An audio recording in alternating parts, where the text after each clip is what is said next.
this is Jennifer from the Shooter's Mindset, and we are live with episode 381. Got our co-host Greg Cannon. How's it going tonight? Hey, everyone. And our guest of the hour, who is not a stranger to the show at all, but match Not director. a stranger. Nah, you're strange, but not a stranger. There you go. So Chris Andrews, the match director of the Mammoth Sniper Challenge. How's it going, Chris? It's great. Episode 381, huh? Yeah, that's a lot. I feel old when I hear that. Stop it. Like, we've been doing this a long time. So for anybody, I know we've had you on a few times, but for anybody that is not familiar with you or maybe didn't catch our earlier shows, can you give us a quick recap of like who you are and how you became to be the match director of Mammoth? Yeah. My name is Chris Andrews. I'm a engineer by profession, education. I work in motorsports as my full-time job, and I got into competitive shooting mid 2000s. Got into shooting, back into shooting then, and into competitive shooting in like the early 2000 teens, and was working with Scott Whitehead. We became good friends, and we started Best Targets. And we read about the Mammoth Sniper Challenge online and thought, man, that would be great to go to for our first match. So we went to Rockcastle, Kentucky, and we were really in the wrong place with our equipment and our skill set. But we learned a lot, and we went back. Scott and I competed 6 times. And then in 2018, Grunt Style bought the event, and I was friends with Tim Jensen, had met him actually at Mammoth at Rockcastle one year and stayed in touch. And they asked me to be match director, and I started in 2019 event. So with Grunt Style and Tim and myself and Ford Gordon, this is our 5th Mammoth Sniper Challenge together. And kind of like episode 381. I don't know where the time went, but yeah. Time definitely flies. That's, yeah. So that's who I am and how I got here. how you kind of became to be the match director. Yeah. You I really the first year that Grunt Style owned the event, I was just bugging Tim, and I was like, hey, where's it going to be next year? What are the dates going to be next year? And how many divisions are there going to be next year? And like Scott and I wanted to start getting ready. And then Tim said, hey, at the time, he's like, you've done this more than anyone else, and you're, really organized and professional, and would you like to be the match director? And I was like, holy cow, that had never even occurred to me before. And I could probably quit rucking. Sure. Right, here we are. That is funny. So registration opens this week. Can you tell us? So you kind of just told us the history, but exactly when and where is the match located for anybody that doesn't know, and when and where should somebody go to sign up? So the match is at U.S. Army Base Fort Gordon in Augusta, Georgia.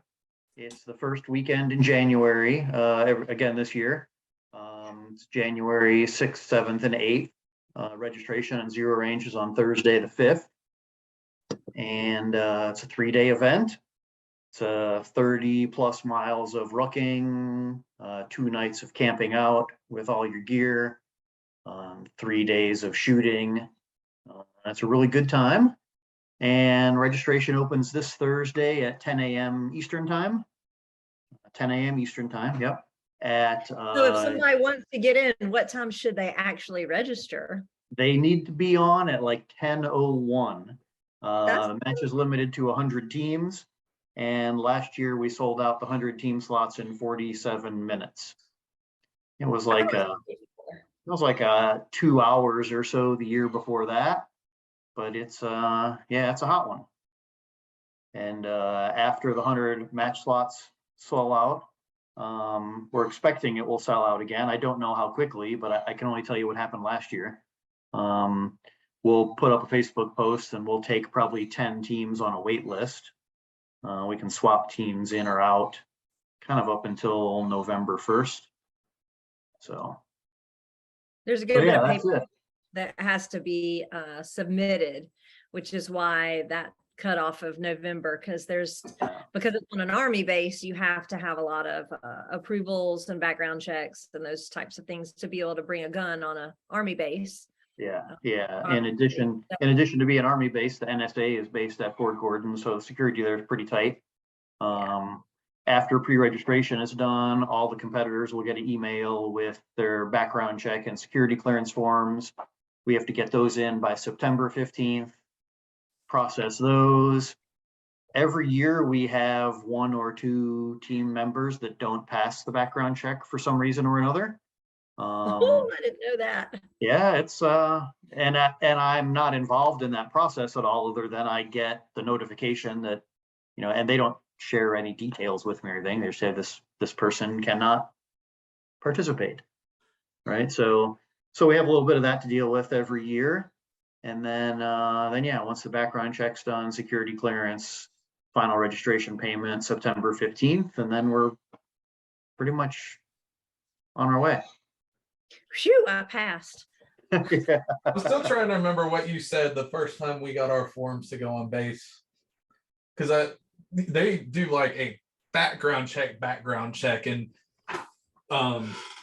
we came out and I had like a speeding ticket or something on mine, and she's like, "Oh, the things you learn about your friends when you go to places like." Yeah. But they look at every single thing. There's from what I understand, there's 15 elements to the background check and security clearance, and like the NICS check, the check that you go through to buy a firearm is just one of those 15. So it's much more thorough than that, and we actually had someone with an FFL that did not pass the background check a few years ago. So we're like, well, I have an FFL. I was like, yeah, I'm sorry. It's not my decision, right? So yeah, so that's why we do pre-registration so early. There's a lot of paperwork involved, and yeah, 100 teams, Thursday, 10 o'clock Eastern time. Don't miss it. That's right. You better get in there quick. So what do you do in the event of somebody not passing the background check? Is there a waiting list or something where someone else can get a chance? We after we take the 100 teams, we will take probably 10 or 12 teams to put on a wait list, and we'll submit forms for them as well. And that way we have, some teams kind of on the sidelines ready to insert if we need to. Mm-hmm. Smart man. Yeah, and even Fort Gordon has a deadline for that, but. Well, I mean, that's smart though. They want to know who's there and what's down, and that's perfectly understandable. I know they're very accommodating though. I mean, it's not like y'all get one little range that you get to work on. They let you have a good chunk of the land out there for the running in and out, and it's miles and miles. So it's amazing, isn't it? I've never been in the military myself, and every time I go to Fort Gordon and I drive on base with my badge, I think, who am I to be driving on Army base, right? Let alone with firearms. And then they give us all of these ranges to use. But yeah, Fort Gordon is a great host. MWR, Craig Larson and Dove and MWR staff, what they do for the event, like it wouldn't be what it is without Fort Gordon's MWR and Fort Gordon's support. It's bigger than maybe we even expected it would become when we went there for the first time. It's super cool. How did that come about? Just like who got the crazy idea? Like, hey, let's go to the Fort Gordon in Augusta, Georgia, and hold like the world's best sniper match ever. I'll tell you whose idea was originally. What's that? Wasn't Joe Cayley involved? Yeah, Joe was involved. Joe and I are friends. Joe's been friends with Tim. Joe lives there in Augusta, right? He spends a lot of time on Fort Gordon. People have told me he's the mayor of Fort Gordon. And really it was his idea and his introduction that got the ball rolling. And then once it started rolling, it hasn't stopped. Well, you can take the man out of the Army, but you can't take the Army out of the man. And I have been on base with him before, with him driving, and he loves nothing more than to see soldiers rucking, and then like he's like, I'm gonna yell at him. I was a drill instructor. Yeah. The first, and I'll still never forget the very first time I went there with him. We were on Range Road, and like we crested the hill, and you see that road that's part of the final ruck. That's like 2 straight miles that like goes downhill and then back uphill and over the horizon. And I was like, holy cow, this is the final ruck. Like, I don't know what else we're gonna see today, but like I'm defeated already, and I'm in a car and I'm looking at it. Truth. Yeah. Yeah. There's a piece of me still on one of those hills. Mhm.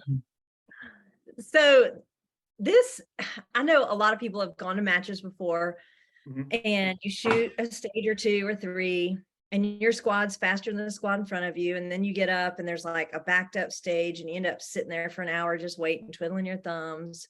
So exactly how do you have everything timed out down to like the minute? Because you have a clipboard that has like at what time everyone should be wrecking where, how long it should take them to shoot that stage, and like miraculously they stay on that schedule. It doesn't vary. You really have it very, I think a lot of match directors try to do that, but you have it very well. It's an oiled machine and you have it great. How did you get to Don't that point jinx to it. be able to do that? I mean, part of it I think comes from my background and my profession in motorsports, and everything at the racetrack operates on a schedule. And the race is going to happen if you're ready or not. Practice is going to happen at a certain time, and you have to have race car ready and the crew ready and plans for what you're doing and all that. So kind of my profession rewards that kind of preparation and planning. And also, I have shot in a lot of matches, primarily team matches, but I've shot, some PRS events years ago and dabbled like with Steel Challenge and stuff like that. But some USPC, PSA stuff. I try to get to Guardian long range competition once a year. But a lot of the matches that you're talking about and events that you go to that get kind of backed up or behind schedule or something happens, like I've been a competitor in those matches before, and I know how aggravating that is. So I just try really, really hard to plan ahead, try to anticipate what could possibly go wrong and when, and try to make things fairly simple and streamlined. The match is not overly complicated. And I think competitors will tell you the stages are not overly complicated. But to have 100 2-person teams shooting on 4 ranges a day and rucking 10 or 12 miles a day and crossing paths and going here and there, there's a lot of planning involved, but there's also a lot of quality staff involved. And I say this every year, Thursday night at the staff meeting, everyone's in the room, 24 RO spotter score people, 8 teams of 3, 8 squad leaders, range control staff, myself, Tim, video people, catering people, like this whole group of people Thursday night. And every year I say, I'm continually amazed at the quality of the staff and that everyone shows up to put this on, really, because once the competitors step off in the morning, it's out of my hands. It's in the squad leaders and the people running the stages, getting all the teams to rotate through, getting on the next ruck, right? And without the staff making all that happen and keeping to the schedule, yeah, the whole thing would come unglued. So super fortunate to have high quality staff, and there's a handful of staff that have worked the match for 4 years with us. And every year there's some new staff. Every year there's 2 that can't make it. But Eric Lundberg, for example, 4 years, right? He's no slouch in the RO world. Jason Chris, competitor, I think 6 or 7 years before joining the staff. Chuck Fogel, Chris Walker's been there 4 years. Kurt Vollmer's been a squad leader for 4 years. Rob Doughton there in Augusta has been pounding fence posts in the ground with me for 4 years, right? So schedule one thing, but staff is bigger than that. Yeah, Eric actually said in the comments that all you have to do is threaten the lead ROs to not be slow, and then it just kind of all handles itself. Well, he might have been threatened a few times, but in general, I don't have to do that. I think it helps that, the way that it's laid out, it's a very descript, I just almost said job description. I've been at work too long. Stage description. And the ROs read it twice, and then you have 5 minutes, period. Yeah. It's not Yeah. any of this, oh, wait, but what about, can I take the bag and put it there? Like, Right. there's a cutoff. It's not Right. just an indefinite amount of time for everybody to ask questions. It's very, nope. And a lot of the questions, the ROs, you instruct them not to answer, because that's part of it, is looking at how the team is going to approach it. And so you leave a lot open to interpretation. And so a Right. lot of the things they can't really answer, they just kind of repeat what the stage brief says. It Yeah. says you may do this. Yeah. And those briefs, I mean, I actually have 2 of the stages roughed in already, but those briefs are usually done in early November, right? And I have a group that proofreads them for me, and we like talk about what the competitors might think or questions they might ask, or right. And when you have a good staff, that has competed before, that's been on staff before, right? You can read the briefs and go, oh, someone's going to ask this, or someone's going to try this, or someone's gonna, whatever. And with no gear restrictions and the briefs written the way they are, the questions are actually pretty few, and everybody gets what they're there to do and gets the match. And yeah, it's part of the challenge. It's good though. It always runs super smooth. I mean, I don't think people realize Now the you've said hours. it twice. Thanks a lot. No, it is. I appreciate the comment, and like I said, it's a lot of planning, it's a lot of work, a lot of meetings at Fort Gordon, it's a lot of meetings with range control. But it's a really great staff as well. Make it all happen. You're in Augusta on average. How many times do you come to Augusta before the match? I was there last month for kind of like our first planning meeting. I'll be back next month in August.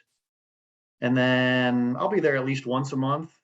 And then I'm usually there, 2 or 3 times in December, including like the last week and a half of December. Like my holiday planning with the family is like, so we're going here for Christmas, we're going here for Christmas. I got to go to Fort Gordon in between. I go to Fort Gordon before, and New Year's Eve at Fort Gordon. And then, yeah, spend a lot of time there. Hey, at least they got good fireworks. I can see them from the house. How far of a Do drive they- is it for you down here? It's like 3 hours, so it's not bad. Do they do fireworks on New Year's? I thought they did. I know they do July 4th. I didn't know they did New Year's. But I don't know. Oh no, I'm in between that and Patriots Park, so I just kind of find high ground and look up. I spent a few New Year's Eves with Rob pounding fence posts in the ground. I've spent my New Year's Eves lately. That's funny. Greg, are there any lives on there? Eric just said the word of the day is defilade. Defilade. that was a fun stage. It's an important skill set. Regina just said those are her favorites. Yeah, and it's interesting that we've had a defilade target, on and off, for a few years, and we do a staff shoot on Wednesday leading into the match. We kind of just travel around and shoot all the stages with staff, and the defilade thing. And I'm in reality probably a better spotter than shooter, right? But I talked 3 staff members onto that target in 2 or 3 rounds last year on the staff shoot.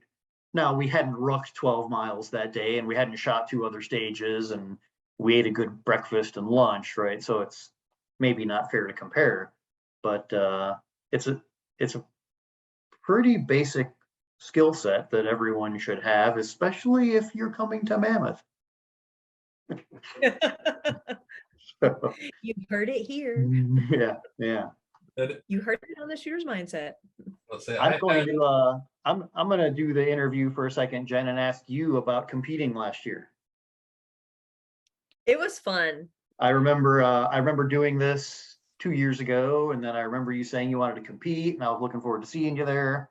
What did you think from the competitors' shoes? I loved it. It was the most fun match I think I've ever done. I loved the team aspect. My teammate Haley was great, and we really just had a blast. I mean, Yeah. We went into it, we were, I think, the only girl team. I've done PRS, never done a match like this. I'm old. Haley has not shot as much, but is in much better physical shape. So Yeah. we kind of were both going into it like, oh, what are we doing? So we didn't have a whole lot of expectations, but we really wanted to have fun. Yeah. And so we had a blast. It was so fun. To me, the dynamic of the team, because I've shot team matches before that were like, okay, on this stage, shooter 1 takes their pistol and engages these targets. And then shooter 2 will take this and go and engage these, right? So you're doing your own separate things. Yeah. Your scores combine, right? Yeah. Well, it wasn't just you got to do this and I got to do that. It was a lot of things we had to work together. I mean, the defilade alone, like which we missed it, but Greg was spotting for it, and he said that she talked me onto it, and we were just off. Yeah. So we got super close, but that's a huge team dynamic where she had to, think about what I'm seeing, tell me something to look at, and, go 4 feet to the right of that pole. And it's just over the ridge, and trying to understand each other. So communication was huge. Yeah. And it's the best fun. I mean, to me, if you want to go shoot a match just to have some fun with a buddy and you're close to that person. Yeah. Haley and I don't live near each other, so we really weren't even all that close, but we, talked a lot on the phone during the year getting ready. You get close by spending 3 days together. Yes. Yeah. And it's just a lot of fun we ended up laughing at ourselves more than anything. I mean, yeah.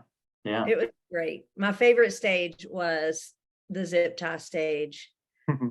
Man, we did good on that stage, but we laughed so hard. So for anybody that wasn't at Mammoth and doesn't know, so it starts, you're given the stage brief before you can see the area. Okay. So they tell you stages are all blind. Yeah.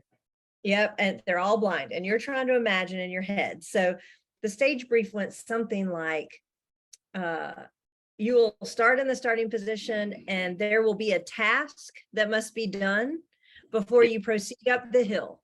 Yeah. Task with a hand tool. With a hand tool. Right. Yes. A task with a hand tool must be completed before you can go up the hill. So we're all like, what hand tool do they have? What? So then we go around the building, and it's our turn to go. And the ROs are like, sit down. And so I sat down on my feet because I wanted to be in a way to pop up. They're like, no, put your feet in front of you. And I was like, what? So we sit all the way on our butts and put our feet in front of us. And then they get these zip ties that are about like this. I mean, I think I remember you saying you about got arrested because people thought you were going to kill people and tie them up when you were buying all these zip ties. But they take this zip tie that's like this long, and they zip tied our ankles together.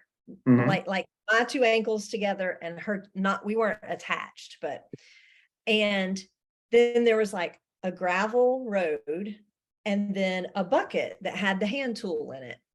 And so we have our packs on when we start too. So we're sitting on our butts with our pack on, with our legs zip tied together, and they say engage.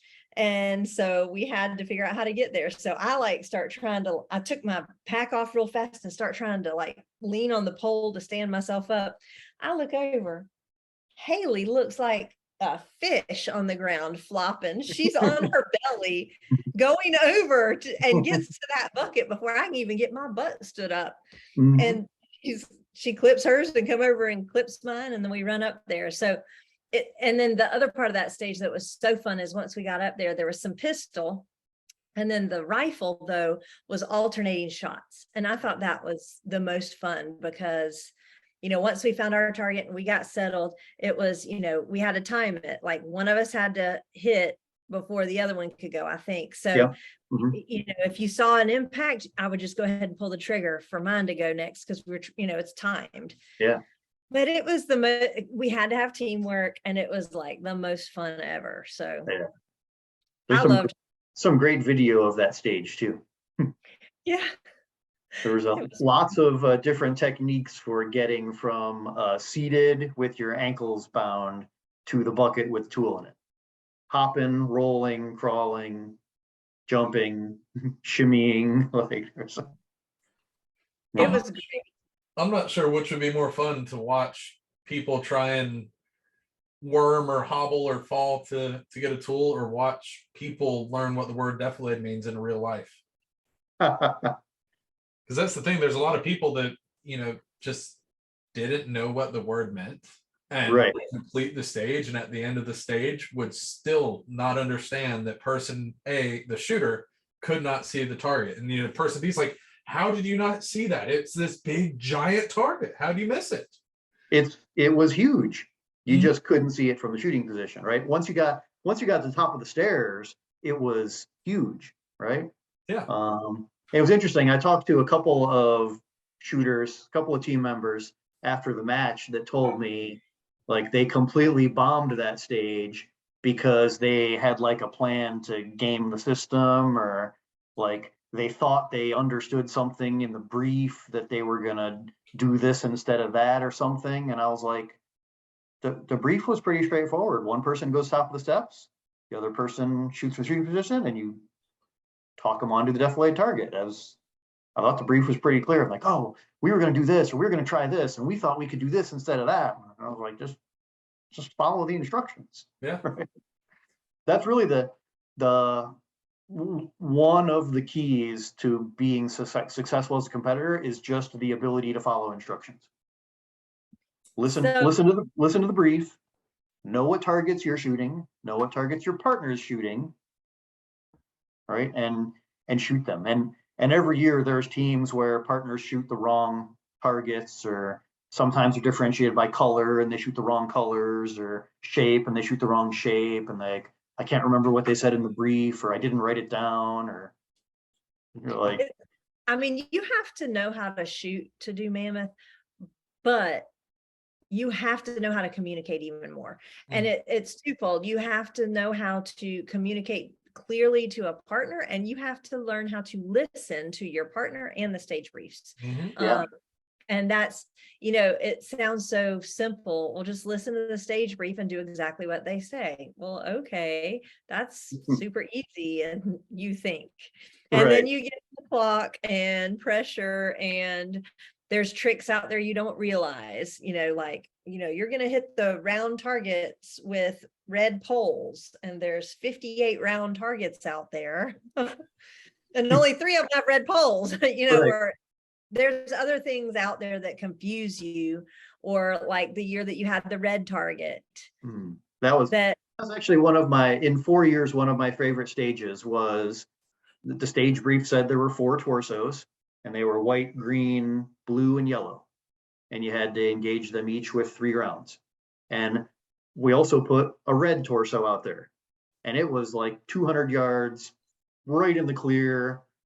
Anyone could see it. And that red torso was the most hit target of the match. And I watched teams, wear that thing out. And good teams too. And good shooters, they were hitting it, and they kept hitting it and hitting. And the staff is like, not a word. I'm like, I'm hitting that red target. Why aren't you calling hits? Why are you not calling hits? That poor red target, it took a beating that day. But that's a great example of, listen to the brief, write it down if you have to, and then execute the assignment.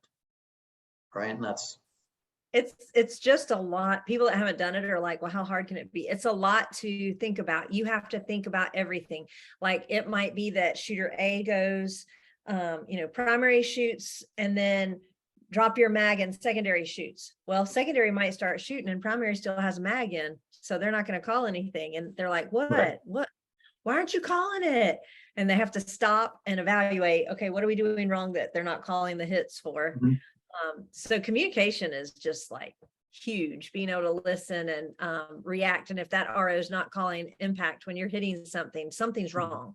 You need to stop and figure out what it is. So Yeah, communication for sure, teamwork, marksmanship, physical ability, mental toughness is one that a lot of people don't talk about.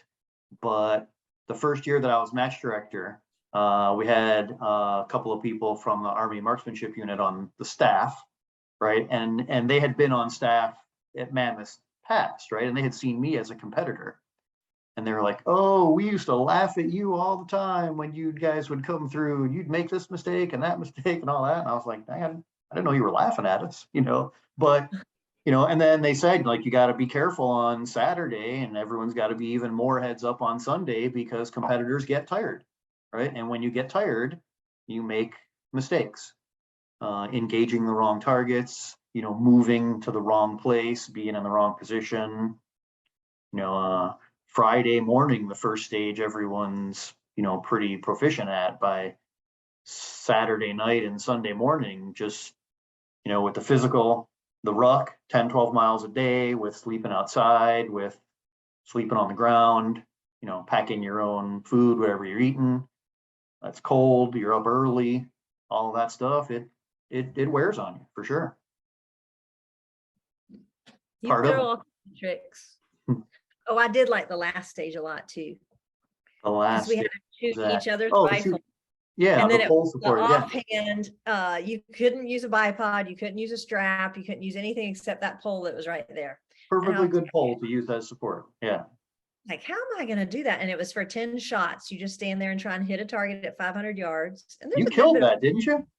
Look, so like first 3, I'm like unsteady and not getting it. And then I found it and I like honed in and found my rhythm of when to pull that trigger. And dude, I hammered that thing. Yeah. I was With excited your about it. partner's rifle as well. With her rifle that I had never Yeah. done, a 223. I'd never shot it. I Yeah, saw something today that I did not see at the match.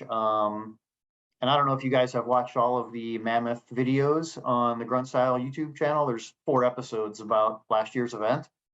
And the final episode just came out yesterday. And in the process of kind of proofing that, doing the final edits, I saw somebody shooting that last stage and their partner was left-handed. So this person was shooting right-handed with a left-handed bolt gun. And like up against that pole, you like break the shot and then reach over the top and run the bolt with this hand, right? And then come back and shoot again.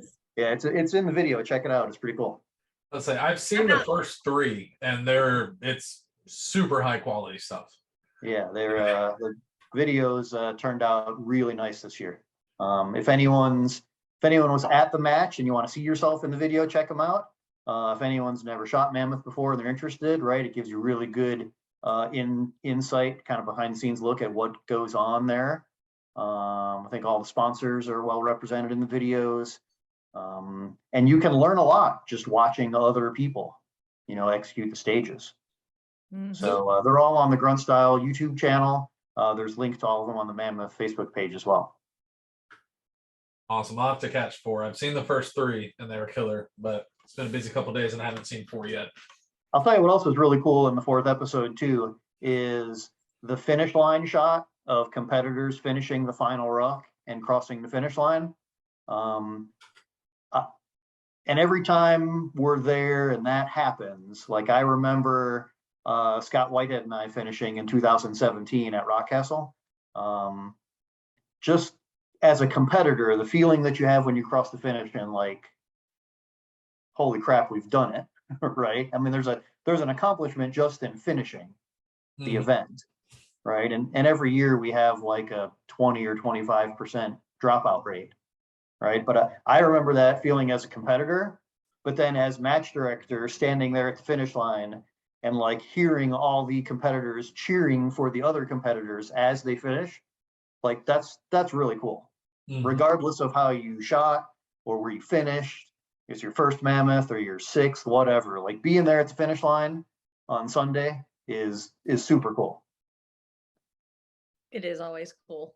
Yeah, I've came and hung out there before in the past with it being so close to the house, and just watching my friends that decided to abuse themselves for 3 days. It was fun to see them finish. And you see people like cross the line and they're like, I am never gonna do that again. And then they sit down and they drink a bottle of water and they're like, what's the Hey man, so next year, what's the plan?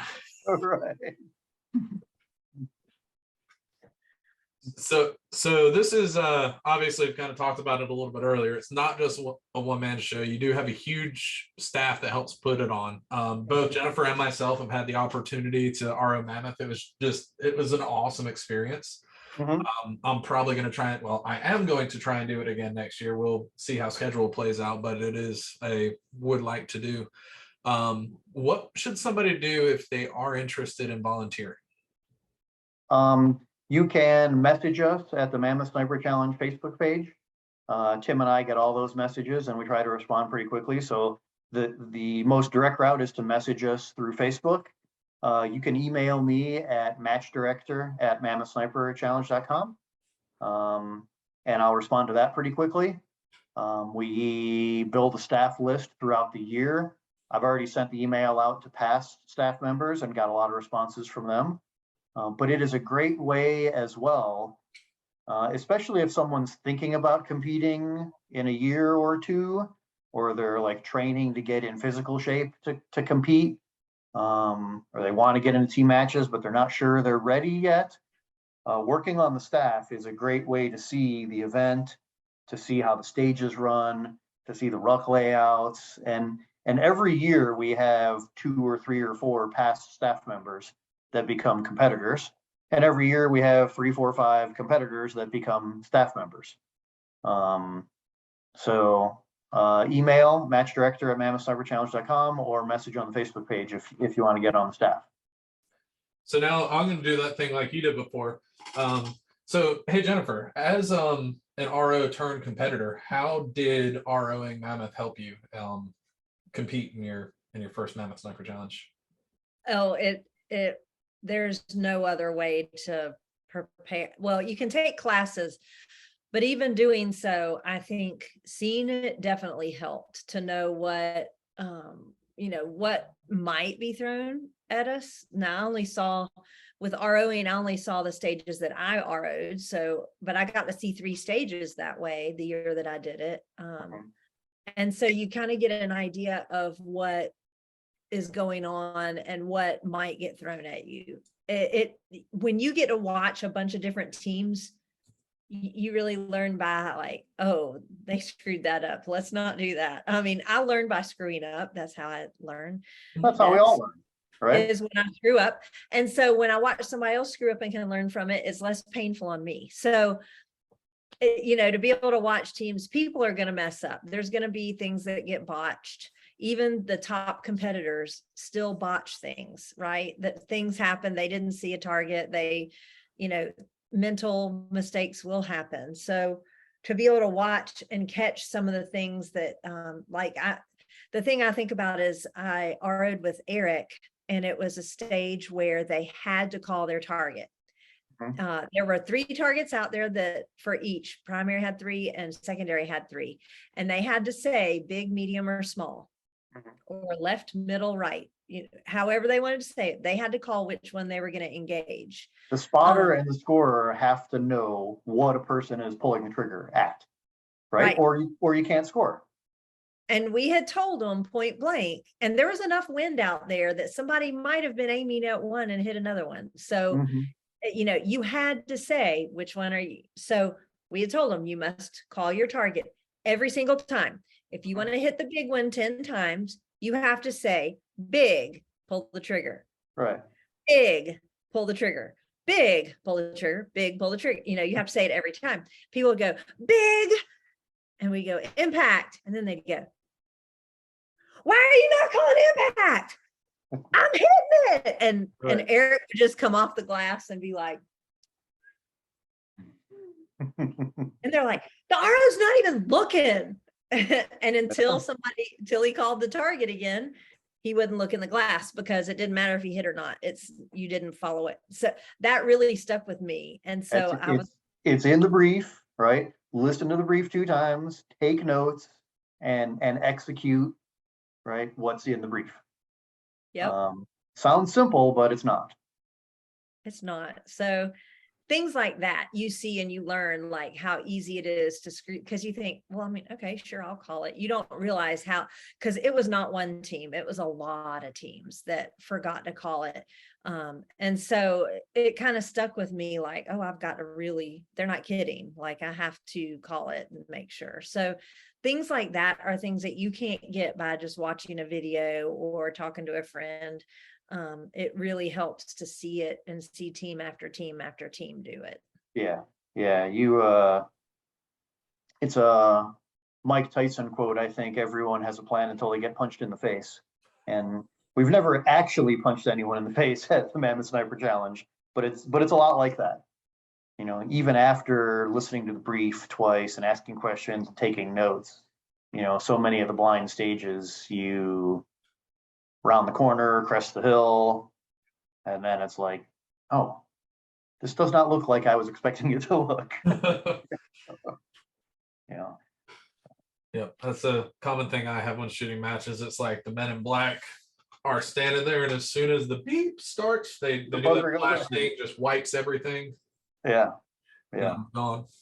So in addition to the support of the staff, there's also a lot of industry support and sponsorship of this match. We literally had I sent you a message. Hunters HD Gold commented in the comments that they're interested in sponsoring Mammoth for next year. So that's yet another one. Let's take a minute and kind of talk about some of these awesome sponsors, because we already talked about how much work you put in, how much work all the staff's put in. Yes. How about some sponsors? Yes. Well, obviously Grunt Style and owning the event and letting us do what we do and supporting that, right? They're a huge supporter. And Vortex Optics, like compliments on your hat there. They have returned as the title sponsor for our 5th year. They support some Fort Gordon teams that compete every year. There's a Vortex team competing every year.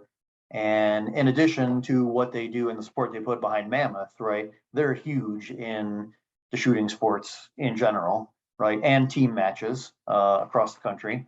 And I talk to Nick pretty regularly, and I always ask him, like, is there anything else we can be doing for Vortex? Because they put so much behind the Mammoth Sniper Challenge, and we don't want to take that for granted. We don't want competitors and fans to, you don't gloss over that, because it's a huge commitment. And what Vortex puts behind Mammoth, we couldn't do it without what they do for us as well. And we have a bunch of stage sponsors that have been with us for 4 years now. Proof Research, Beretta. Forgot to mention Todd Van Langen earlier with Tika and Beretta, has been on staff for 4 years as well. Thunder Beast Arms, Eberly Stock, Proof Research, Best Targets. So long list of stage sponsors that have been with us for 4 years as well. Prize table contributors of all sizes, right? And we're always happy to add more sponsors, because all of that goes right to the competitors. So kind of the same thing applies there. Same thing applies there as the staff member comment. You can, if anyone's interested in becoming a sponsor, from prize table contributor up to presenting sponsor, stage sponsor, ruck sponsor, they can message us on the Facebook page again. They can email me directly at matchdirector@mammothsniperchallenge.com. And we're also always looking for sponsors or supporters that have like some kind of unique way they want to be represented in the match. We've not done any stage guns, but we have used some sponsors' gear and stages and things, so we get some emphasis on certain products that way as well. But it's a great audience. It's a great opportunity to get exposure on Fort Gordon. Grunt Style and Grunt Style Outdoors social media reach is huge, and we promote a lot of sponsors through that. The videos that we're putting out now get a lot of exposure for the sponsors. So yes, we could not do what we do without the sponsors. Sponsors are always important. Greg, you want to midpoint it? Yep. So we're about at the midpoint of the show. Reminder, if you're watching us live on Facebook, ask any questions you may have in the comment section of the video. We'll ask it live on air. Other ways to catch us, you can always check back on the Shooter's Mindset Facebook page. The videos stay up there forever. We usually upload all the podcasts to all the different podcast apps the night after the show. And then finally, everything eventually ends up on the Shooter's Mindset YouTube page. That's a great place to look up past episodes. As we were talking about before, we're on episode 381. So, you know, there's a couple other on here about Mammoth Sniper Challenge that we've done, as well as pretty much anything else shooting related. So check it out. So are there any changes this year? I feel like that's the question of the hour. Any changes that you're willing to talk about? I know last year there were a good many changes, actually. Everyone had to compete in Tough Man last year. Yes. Having the different divisions. I know there were some surprises on sign-in day for some people. There was one surprise, yeah, and I thought we had made this perfectly clear all year through social media, registration, the rules and all that. But when I first became involved in Mammoth as a competitor, there were 3 divisions, Tough Man, regular division, where you did all the rucking and shooting, but you didn't camp out. And at one point in time, there was an open division where you could drive your vehicle from stage to stage and shoot the stages, but not do all the Tough Man stuff. And as years have gone on, we have whittled away at the other divisions. And last year, for the first time, the event was an all Tough Man event. And our plan is to stick with that. Even as an all Tough Man event, we sold out the 100 team slots in 47 minutes. That is really what the Mammoth Sniper Challenge is all about. There are other team matches where you can shoot various divisions, but Mammoth will continue to be a Tough Man only event. It's an extreme challenge, and that's how we're going to continue going forward.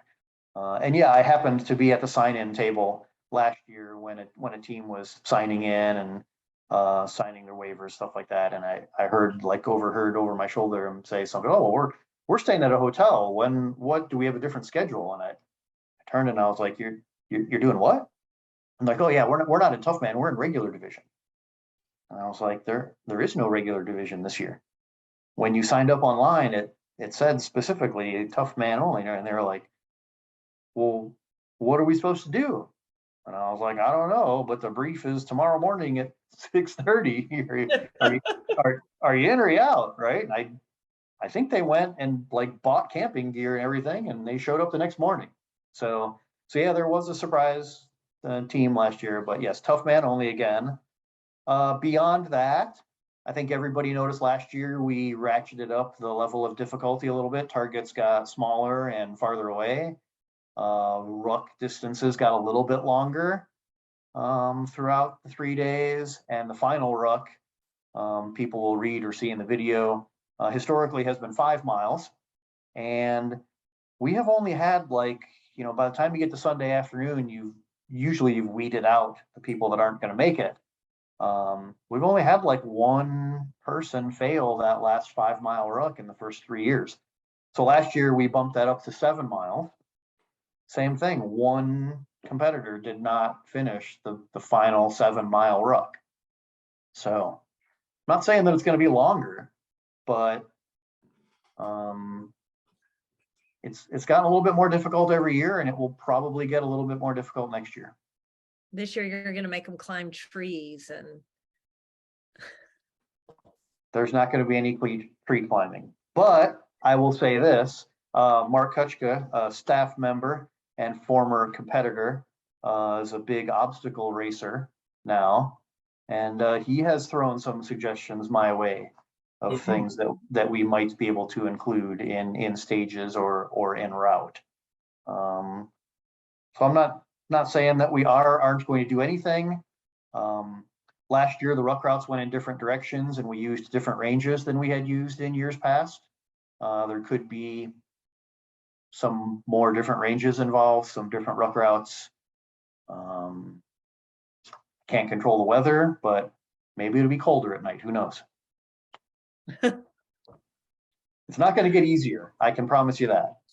It'll be the same nice warm temperature in my bedroom. That's all. Yeah. That's always nice. Do we have any lives, Greg? Eric asked a little while ago, will Mo make an appearance this year? Oh, yeah. So, good friends of mine, Facebook friends and stuff know that I have a dog this year. My fiance Hannah convinced me that we needed a dog, and I've not been a dog person for 50 years, but everyone that knows me now knows that Mo, the golden retriever, is like the greatest thing in the world. I would like him to come to Mammoth this year. We need to do some firearms training with Mo, but I hope that he makes an appearance. Yes. That's pretty funny. Uh, The other lives? He's sleeping right outside the office door here, listening to the podcast. You put him to sleep. Ooh.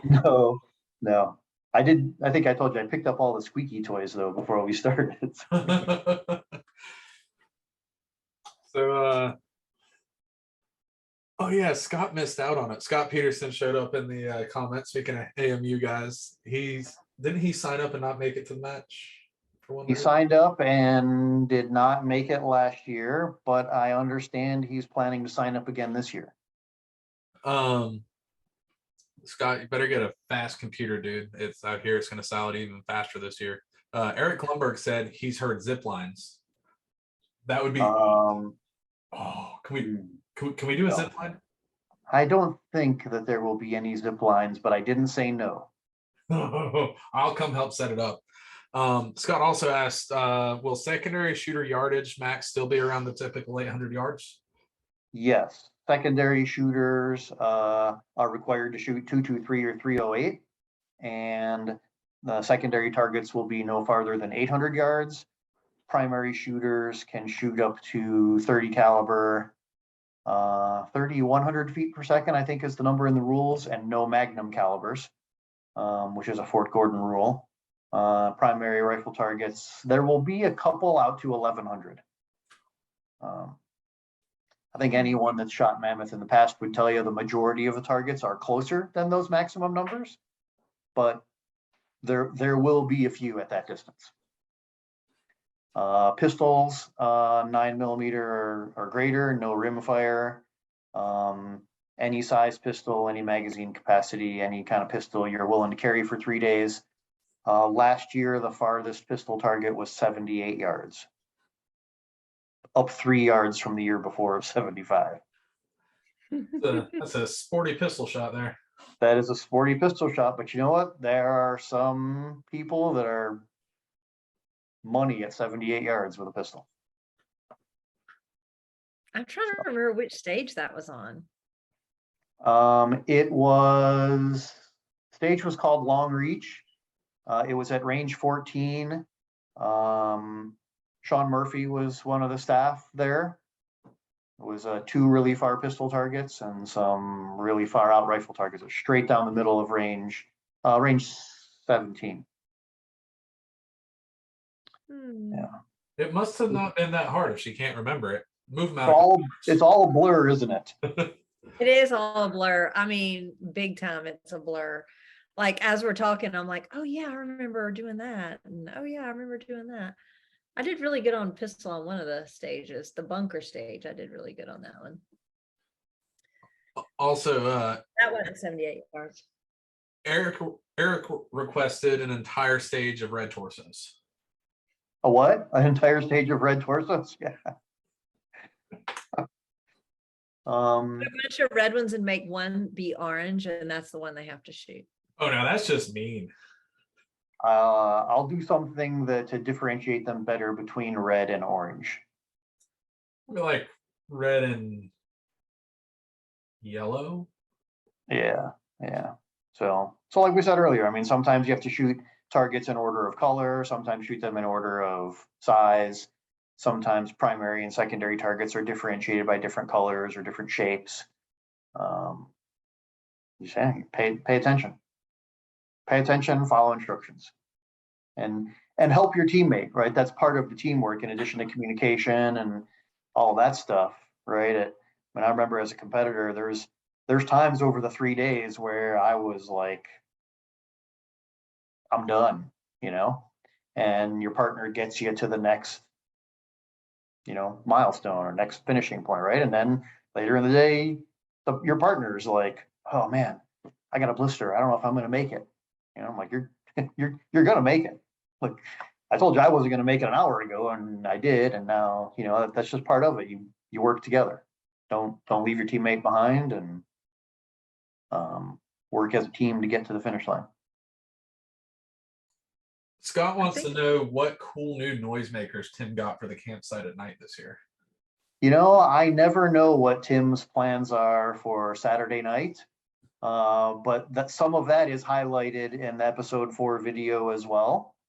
And I always tell him, like, I'm going to sleep at 11 o'clock or sooner, and I'm going to be up at 4:30 in the morning, 5 o'clock in the morning, ready for the brief. And what you do between those hours is between you and the competitors, right?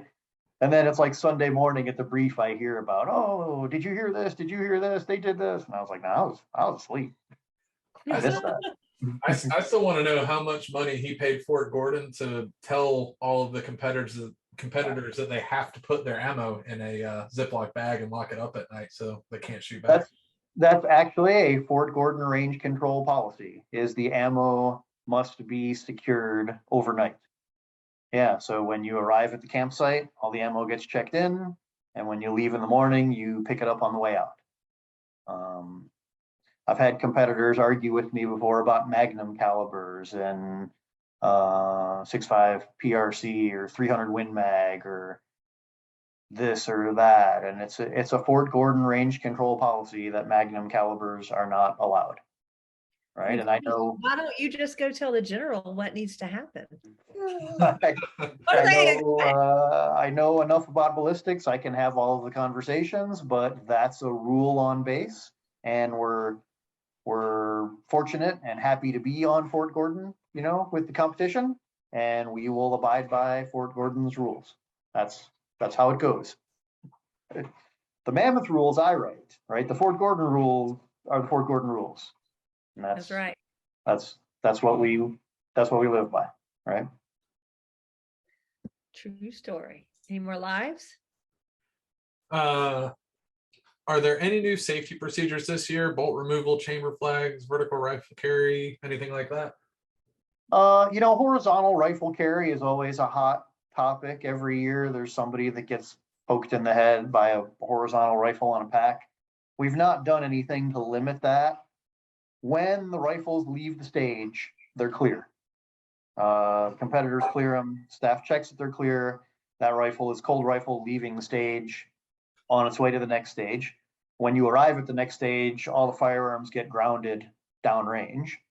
I don't think that we're going to require bolt removal. We have not required chamber flags in years past. It's a conversation every year. It's another level of difficulty, taking things apart, putting flags in, putting them in a ruck, taking them back out. I don't have off the top of my head any safety related rule changes for next year, but we will put the rules on the website when they're updated. We'll send everything out to the competitors if there's any substantial changes, right? So they're aware. We'll review them in the brief. But it's been a very, very safe match. The level of competitors that come to Mammoth, even the first time competitors, right? It's a pretty high caliber group, right? And the staff overseeing them, we've already touched on that, high quality staff. And in addition, Fort Gordon supplies OIC range safety officer, RSO, and OIC officer in charge of each range. So there's another level of safety in Fort Gordon's staff kind of looking over our staff's shoulder and the competitors' shoulders, right? And every year there's a few stage stoppages for some safety concern. Every year they get addressed and we move on, right? But first and foremost, it has to be safe, right? And it's very dynamic. There's a lot of moving parts. There's a lot going on, right? But first and foremost, it has to be safe. And I've never had any competitors be upset with any safety, anything. Right? That's the way it has to be. Are you good on lives? You reacted like maybe there was something funny. Probably something that's not suitable for the podcast. Scott said it's probably probably higher caliber now that I'm not on staff. No, it's an amazing group, and the staff members, some of them I'm really good friends with and talk to every week, and some of them I check in with throughout the year, and some I see once a year, at the event. And everybody rolls in on Thursday. Everyone gets their assignment, and everyone gets to work and gets it done. It's really easy to overlook, especially as a competitor. You're so busy, you're doing what you're doing, and you're concentrating on this, listening to the brief, taking notes, rucking, fixing the blister on your foot, stuff like that. It's easy to overlook what the staff is doing, for you and for the event. But also, I think you see in episode 4, one of the competitors thanking the staff, right, which is super nice. A lot of good stuff in episode 4. So, I'm literally, when we get off, I'm gonna just click over, pull it up, and watch it. I saw it pop up while I was writing the notes for this, and it would have been good research, but I had to get them done. This week is always an exciting week, right? Because pre-registration opens on Thursday, and then by the end of the week we'll know who's in. Right? And it's always interesting for me to see right away, like, who from the top 10 last year is coming back. Like our last year's winner. I don't know if last year's winners are coming back or not. And then you look like, who in the top 5 is coming back, and then who's going to be competitive. And then there's always some names on the entry list that I recognize from other shooting genres, I guess. Like, oh, that guy, I recognize that person. They've never been before, and then, there's people whose names I don't recognize, right? And they show up and, do awesome as well. So it's exciting, in that regard. And then I watched episode 4 when it got wrapped up yesterday. And like, I get excited about the event, like, more than ever this week. Because like this week is when it really starts rolling. I start working on stage briefs, sport court meetings, the field will be set, getting emails from staff members, looking forward to, next year, getting emails from sponsors joining us. All the training for Mammoth posts. All the training for Mammoth posts, which, again, I was probably in the best shape of my life in 2017. The last year I competed. And at the time I was 47 years old then, right? And some people just show up and do it like it's no big deal, and some people. They're also 25. well, there's that, well, I mean, there's like, guys that won last year, they came from out west and they were like, yeah, we go hunting in the mountains all the time. This is all pretty flat ground. We can do this without any trouble, and then you see like you said, the 25-year-old, active military guys, smoking the ruck route. And, I still remember, the first year I was match director, Billy Nix was there. He had his knee replaced a year before. Right? And his goal with his knee replacement was to finish Mammoth. Like, that was one of the epic finish line crossings since I've been match director, was Billy Nix coming around the corner and crossing the finish line. Yeah. Like, it gives me goosebumps talking about it. It was super cool. Yeah, and a lot of people have a physical reason to compete. They want to get in better shape. They want to prove they can do something at a certain age, or certain something. It's a bucket list event for a lot of people. And then they either get hooked and come back, or they say never again. Yeah, I'm done with that. Yeah, that's it. So we've had a lot of talk about, like they were talking about training in the West Coast and all. There's been some rumors about a Mammoth West Coast. There have been some rumors, yes. It's definitely an event that has a lot of name recognition, right? There's some prestige maybe to the Mammoth Sniper Challenge. Like I said, it's a bucket list item. People come from the West Coast, people come from the Northeast, and we had competitors from Canada, and we've had some competitors from Europe over the years. And every year the event sells out quicker and quicker, right? So the next obvious question is, should we do another one? And we do want to do another one. We want to do another Mammoth, west of the Mississippi. It will be on an active military installation, just like Fort Gordon is. It will have to be a facility with enough ranges and enough landscape to do the ruck routes, things like that, right? It's another relationship with a MWR group, and it would be another relationship with a range control group. And it would be a lot of planning. We have talked to several bases about it, but we're not going to do it until we know we can do it at the same level that we run the event at Fort Gordon, right? And the distance to a place out west will make it more challenging, right? So it might need a person based on the West Coast, for example, to help organize it, staff it, things like that. So yes, as Tim as the owner, myself as the match director, Vortex as the title sponsor, right? We want to do another one. We want it to be out west. We want it to be on an active military installation. We want it to have the same elements that we have now, right? In a different setting. There will be people from the East Coast register and go out there, and maybe it will draw some more people out west. We've teased it in some social media. There are some rumors going around, but yes, there are definitely conversations ongoing. And as soon as there's something to know, we'll schedule another podcast to talk about it. But yeah, it's in the works. The rumor mill is sensitive. Yeah. Sensitive.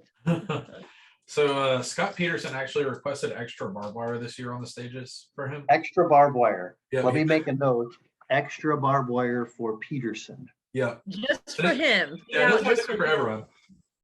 Make sure he wears the most expensive jacket he can too. I've had a few. We thought you didn't make the background check last year, and that's why you couldn't come. Now I promise you there will be barbed wire at some time over the 3 days. But competitors will encounter barbed wire every year. It's a staple of the event. Be ready for it, and don't get your feelings hurt when you get there. It's not that bad, really. I laughed really hard going to the barbed wire because Because why? why? I was like, that's not that bad, but like you're having to crawl up last year anyway. We were having to crawl up the stairs. The barbed wire's over you, so you have to stay down, and you have your pack on. So, or take your pack off and try and drag it up with you. It was I had more trouble getting up the stairs because I was laughing so hard than I did because of the barbed wire. You laughed at the barbed wire. See? Yep. I was laughing. Yeah. And then I got up on that stage. Then when we got up there, we laughed some more because what we thought was going to be what our position was going to be was not what our position could be. So, yeah. Yeah. Just because some of the ranges are the same does not mean it's going to look the same when you get there. Nope. Yeah. There's and had a little obstacle we did not expect. And we were like, oh, we won't be modified prone on this. Okay. there are some advantages to being a past competitor and kind of knowing the lay of the land and where you might be going or what you might see, but there's also maybe a liability in thinking what's coming next and it's not. It's a true story. I wonder what's worse, being blind or having false expectations. That's one to ponder on. We'll circle back around to that. Think about that after the podcast is over and get back to it. So if people have been listening this long, they're obviously quite interested in Mammoth. We've been gabbing for a little bit. Is there any teeny tiny itsy witsy little hint you might want to drop for them? Like maybe Google the definition of the word defilade or something like that might be helpful for Mammoth 2023. For new competitors, I would say search the internet for after action reports. There's a lot of past competitors that have written kind of like summaries of their experience. posted them online in various places. I know on the Best Targets website, we have quite a few AARs from Mammoth and some other team events, right? So you can learn a lot. I mean, if someone's willing to share their experience like that, you need to read it and you need to learn from it, right? Sean Murphy and Greg Hamilton have done quite a few after action reports after their countless wins. You can learn a lot from them. The Mammoth videos again, right? Just, for first time competitors, find out, study, learn all you can, right? I've had, we put out a question and answer document every year, usually like on December 1st, of all the questions that competitors have asked. Because we get emails. They're hilarious, by the way. they're good, and I put them all in there, right? And some of them are hilarious. Some of them, they're all good questions, right? But so we send this question and answer document out so that all the competitors get the same answer to the questions that all the competitors asked, right? Can I bring a bicycle? One of those was about like carts and wheeled devices and what's allowed and what's not allowed, and it was about, like, I think a rickshaw was mentioned in one of the questions. And the answer to that question is whatever you bring, you have to carry for the entire match, right? Which means you probably got to carry it up the top of the stairs, you got to carry it downstairs, you got to carry it under barbed wire, you got to carry it 33 miles. There's no gear restriction, so you can bring pretty much anything you want, except for you can't ride a mountain bike. We did have competitors ask Thursday night after sign in, after zero range, after everything was done. They were like, Mr. Andrews, we have a question. Can we bring these? And they were bikes. And I was like, well, if you carry them, yeah, sure. But why would you want to carry a bike around for 3 days? So yeah, it's a shooting and rucking event. It's not a shooting and biking event. Only imagine dragging that bike up the stairs under the barbed wire. Yeah. While laughing. Yeah. I'm laughing. Prentice wants to know if there's going to be a ATV division. An ATV? No, there will be no ATV division. You got feet and boots, shoes, and you put one foot in front of the other one, and before you know it, 3 days are over. Ooh, but he might be onto a new thing here. Imagine, so I know Mammoth is like the whole tough man thing, but imagine rally racing combined with a sniper match. Mm-hmm. Yeah.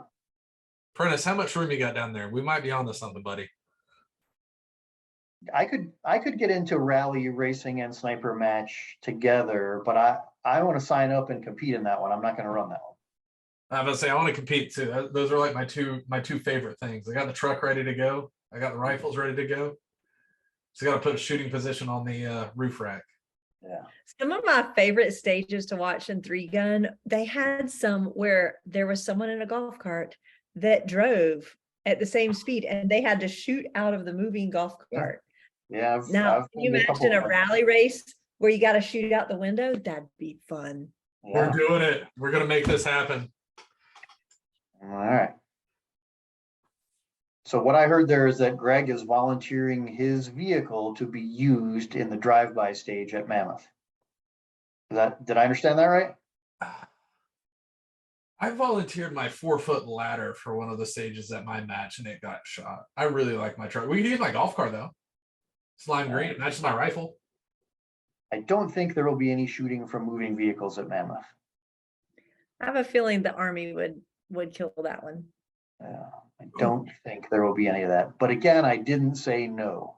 And also, the Army does have lots of vehicles that are far better to shoot from than my 4Runner or my golf car. We get things with the turrets on top. Or the flatbed. These are good ideas. Why didn't I think of this sooner? We could do pistol out of the back of a flatbed. More barbed wire. More barbed wire. Moving vehicles. Stage with all red targets. Yes, it's a thing. They can actually shoot from the zip line too. I've seen that before. Oh, zip line shooting. Yeah, this has been really helpful. I appreciate this. Ooh, I got a stage title. The Shooter's Mindset Stage. Would you like to become a stage sponsor? Let's see. Let me check how much money we made on this video. We'll I give can- you 20% of our earnings for the year. I can put you in touch with someone that can talk to you about becoming a stage sponsor. I got a quota. Yeah, we broke. You haven't asked me about my shirt yet. The gunslinger shirt. Oh, Gunslinger's fun. Hey, so it's a new thing. In addition to Mammoth, we started last year the Gunslinger shooting experience, and it's kind of like the anti-Mammoth. It's 1 day, really fast stages, unlimited round count, pistol and rifle together, scored only by time to make the impacts. So there's no target calling or nothing. It's just burn them down, right? And 10 stages in the day. Each stage pays a $250 cash prize to the fastest shooter. So there's no total score. There's no first, second, third place. It's just like a shooting carnival almost. You can shoot a stage. If you think you can do better, you get in line and shoot it again. If you want to shoot it again, you shoot it again. And if someone beats your time and you want to try again, you can shoot it again. You can skip stages. But really fast pistol, rifle shooting at the Gunslinger events. We're returning to the Sawmill on September 17th and 7 Foxtrot just outside of San Antonio on October 15th. And we had, for the first events, we had pretty good turnout last year, and we've got a lot more interest already brewing this year. So kind of spreading the word about the Gunslingers as well. No rooking, no precision shooting, no sleeping outside. Show up, lunch, dinner, 10 stages, free ammo with registration. Super fun time. Wait, Family. what did you say? Free ammo? I did say free ammo, yes. Can you say that one more time? Last year at both Gunslingers, every competitor got 100 rounds of 223 when they arrived. And we have a sponsor provides that for the event, and they'll be on board with us again this year. Tactical Shit is their name, and we're providing ammo again. So if anyone says, "Oh, I don't have enough ammo, I can't come shoot," well, there you go. Register, pick up your ammo when you sign in, burn it down all day, have lunch, have dinner, win some cash, go home. Maybe Red, I'll white, tin. It's everything that Mammoth is not. there's food and like I get, for me at Sawmill, I get to go back to my bed that night. That sounds glorious. Yeah, Sawmill's not far from us. Yeah, that's a good, and it's a great facility too. Maybe I'll do a little bit of that fast pewing practice and make it up there this year. Because Yeah, that do it. sounds super fun. Yeah, it's a really good time. It's super like low key, I would say family friendly. We have a lot of youth shooters, a lot of female shooters, a lot of first time shooters, right? People that are like, oh, I don't want to go to this match, and they post my score and I might make a mistake or I might not do good or whatever. Like just show up and have a good time. That's what the Gunslingers are about. Right? That'll be fun. And so is this something I'd use like my 3-gun rifle for, or would I need more like a DMR style rifle? Either of those would work.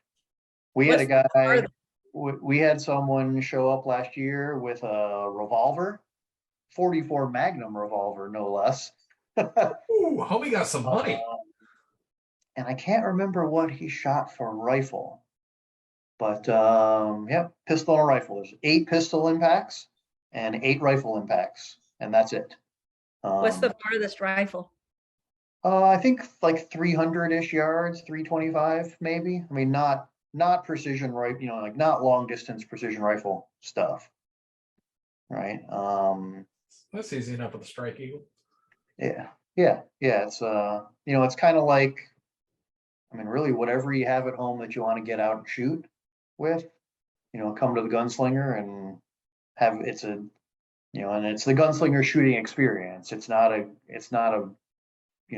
competition or, match where you have to worry about what division are you going to be in or anything like that, right? It's a, kind of an outreach to new shooters and people that want to get out to a range and have some fun. And you can, you watch other people shoot and you might learn something or pick up pointers from other people that you see there, and then, try the stage again if you want. It's a good opportunity to learn and hone your skills as well.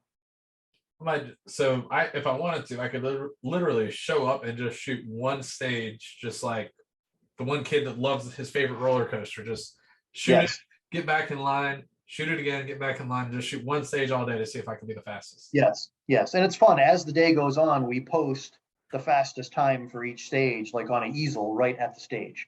So, there were a couple of stages at the Sawmill last year where, people would shoot, they would set a time, someone would come by and beat their time, and then they'd pass back by and be like, I'm going to do that again, right? And then they'd beat that time, and the other person would, come back like an hour or two later and try to beat it, and they couldn't, try to beat it, and they couldn't. They get frustrated and leave. And they'd be like, I got to go back and try one more time. And there were a couple stages where guys just got online and cycled around, beating each other for the $250 per stage. So it's a fun environment. It's a good group, and pretty laid back. Take a lunch break. Lunch is provided, dinner is provided, live entertainment. We did like a random draw raffle for prizes, cash prizes for each stage, cash prizes for fastest youth and fastest lady on a couple stages. But yeah, time out from the Mammoth talk to talk about Gunslinger, something new. Also on g3dynamics.com, also on Facebook, you can see a lot of Gunslinger stages and stage briefs and stuff from last year as well. So. That's fun. That's what I was about to say, is where can they go sign up? Because people might want to sign up for Mammoth or Gunslinger. So both of them can be found on that Grunt Style website. Yeah, so on Thursday at g3dynamics.com, you can sign up for all three. That's right. Get them all done. Yeah. Any more lives, Greg?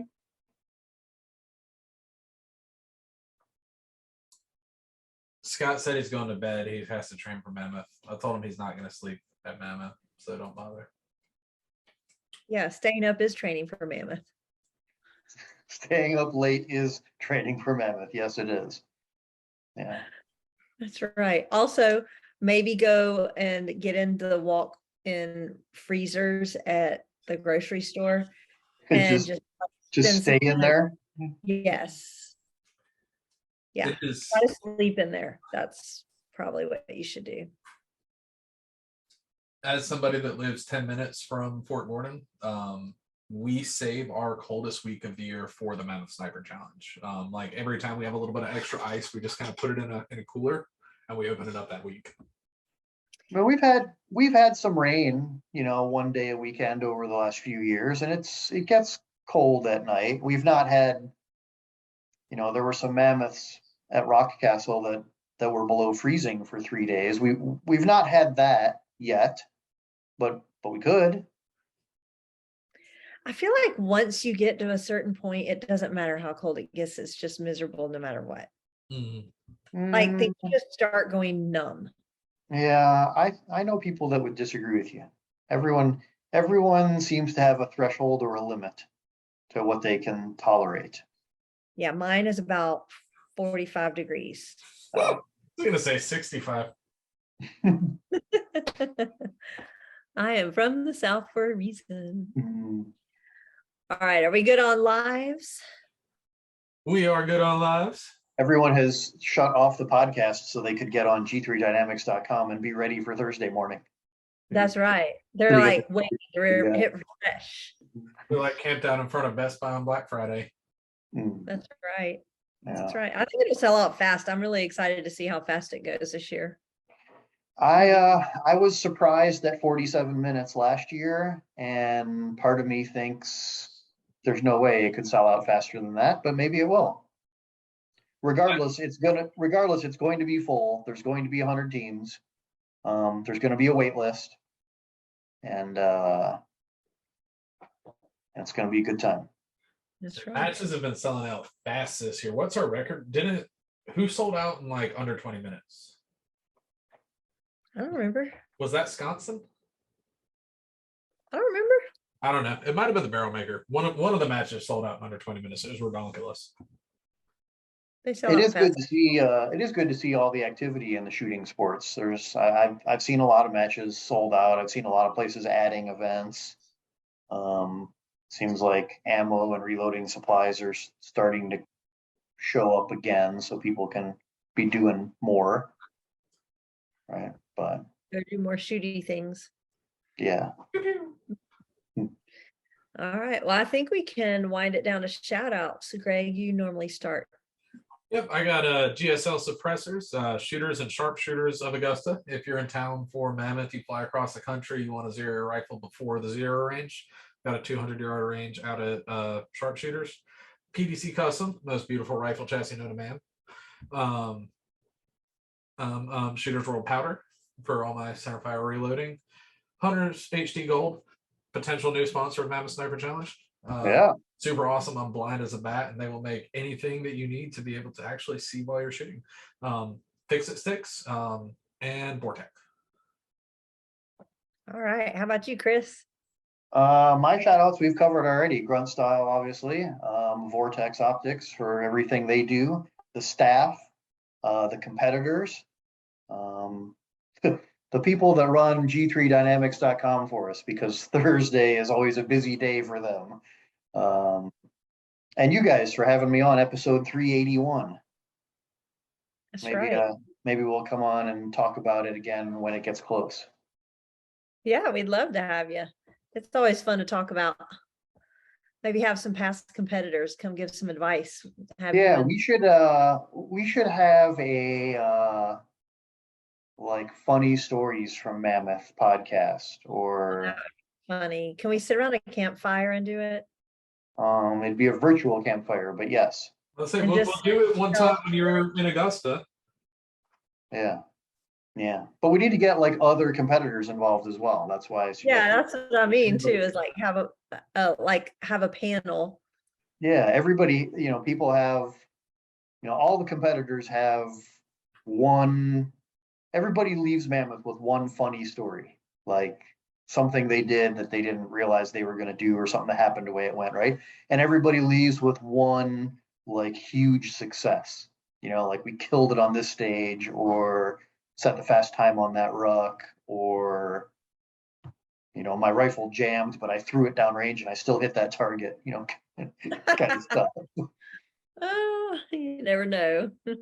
Yeah, we talk about the event a lot, but there's a lot of stories to be told for another day. Yeah, we'll definitely have to do that right before and kind of hype it up right before, tell some stories and answer some last minute questions. That'd be fun. And then, so my shout outs are just to shout you out for coming on the podcast and spending like 2 hours of your Tuesday night with us. I know you're busy and you have Mo and a fiance. So we appreciate you doing that, as well as everything that you do for the shooting sports, because I know it takes a big chunk of your time to do everything that you do, coming down here and getting ready for Mammoth particularly, and then also with the gunslinger events. So just a big shout out to you and everything that you give, because without that we wouldn't even have Mammoth and all that. So we appreciate it. And with that, it'll be a wrap for episode 381, and we'll see y'all next time.